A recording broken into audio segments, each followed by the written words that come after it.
This is the Monroe British pendulum. It's used to measure the pendulum threshold values. The way it works is it has a weight with a rubber sensor that's specific to the type of testing you're doing. It'll swing down, impact the test surface, and then the measurement will be remain here on this needle.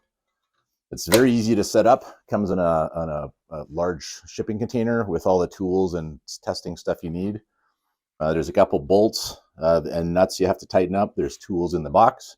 Once you've got that attached, there's a spirit level here, and you adjust these knobs to make it level.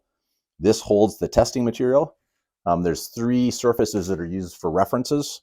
Once you've done that, you will know that the thing is calibrated and ready to go with the reference surfaces.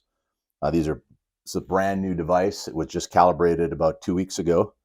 And you can put your test materials here and measure the pendulum threshold values. Once you've assembled the device and tested the reference surfaces and made sure it's reading 0, you can test a sample. This is a rubber mat.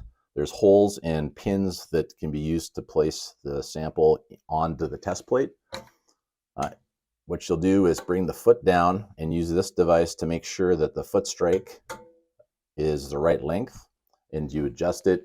You unlock the tension and move it up and down. In this case, I already have this done. To test, you'll lift up the foot, make sure the pointer is back parallel to the arm, and test. When the arm comes down, make sure you catch it when it's coming back. In this case, it's reading 75 PTV dry.